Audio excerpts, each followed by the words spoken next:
Jangan lupa subscribe YouTube channel Metro TV News dan jangan lupa nyalakan notifikasinya.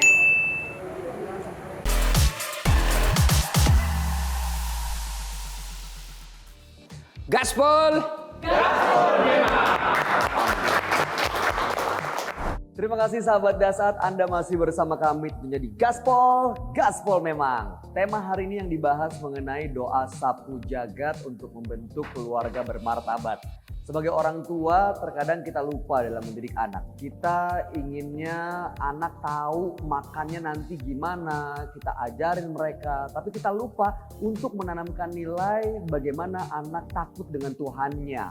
Padahal penting sekali untuk mendidik anak sesuai dengan perintah Allah Subhanahu wa taala dan juga ajaran Rasulullah Shallallahu alaihi wasallam. Kita akan temukan jawabannya lewat petuah dari Ustadz Dasat Latif dan bagaimana seorang suami dalam menafkahi keluarganya, caranya seperti apa dan juga apa hak dan kewajiban istri terhadap nafkah tersebut.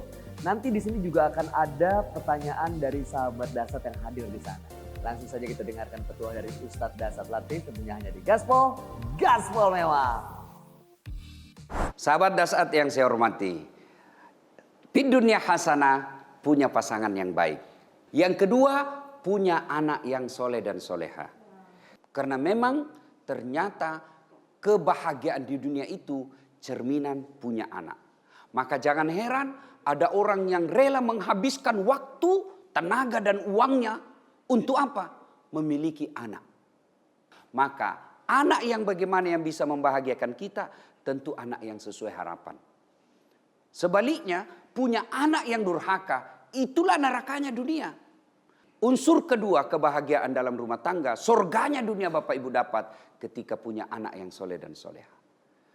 Tapi menjadikan anak kita soleh dan soleha bukanlah sesuatu perkara yang gampang. Kita harus punya ilmunya.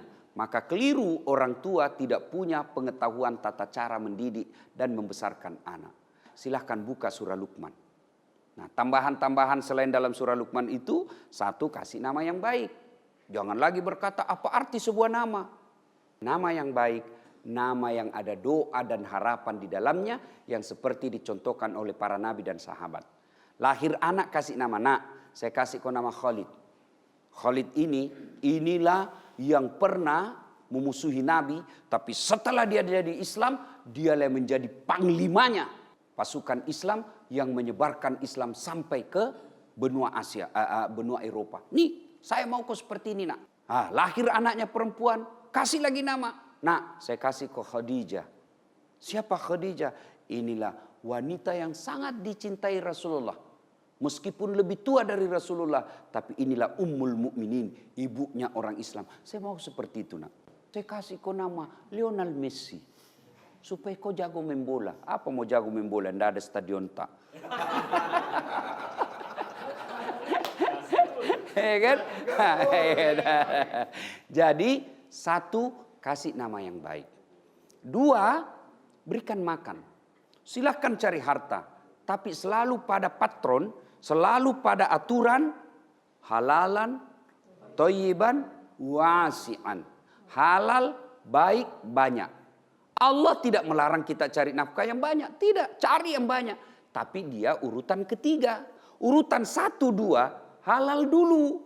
Jadi kalau bapak-bapak bekerja, ini dulu ditanya. Kalau ini saya lakukan halal enggak? Yang kedua, baik. Dan yang ketiga, banyak. Jangan dibalik. Banyaknya nomor 1, halalnya nomor 13. Akhirnya apa? Halal haram hantam. Yang ketiga, mendidiknya. Mendidik bukanlah pekerjaan gampang.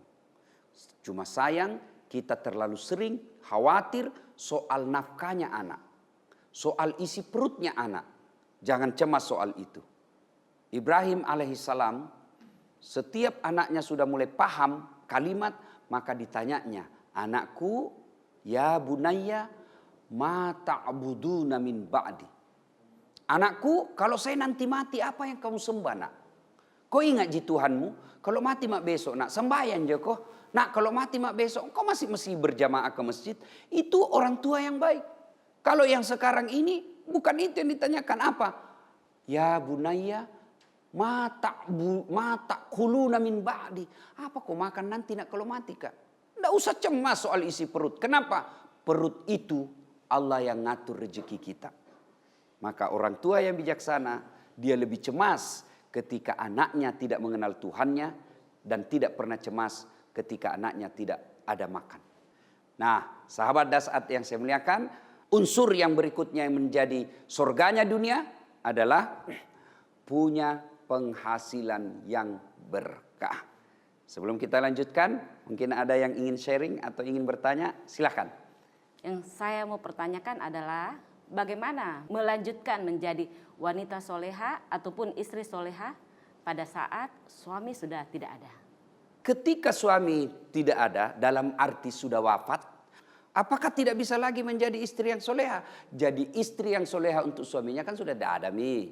Satu, tetaplah menghargai mertua. Menghargai saudara-saudaranya. Yang paling penting, pelihara peninggalan suami. Apa peninggalan suami? Ada peninggalan dalam bentuk materi. Apalagi menjadi istri yang soleha. Kalau suami sudah meninggal, doakan. Apa doanya buat suami yang sudah meninggal? Ya Allah, ampuni dosa suamiku. Terima amalnya. Lipat gandakan kebaikannya. Lapangkan alam kuburnya. Jadikan kuburnya menjadi taman-taman surga. Itu peninggalan materi, harta. Apalagi yang kita jaga? Peninggalan berupa ahli warisnya, anak-anaknya. Didik anaknya supaya apa? Supaya anaknya ini menjadi ladang amal orang tuanya ketika dia dikubur. Minimal ajarkan anak kita. Nah, setiap selesai sholat, jangan kau lupa selesai sujud doakan bapakmu. Allahumma gfirli wali walidayya warhamhuma kama rabbayani shaghira. Nah, menjadi istri yang soleha setelah suami wafat tidak otomatis tidak ada lagi amal-amal menjadi istri yang soleha. Lakukan apa yang menjadi kebiasaan ibu yang baik, teruskan saja. Insya Allah akan menjadi buah pahala bagi suami yang sudah arwah. Demikian. Saya Bu. Nah, gaspol. Gaspol memang.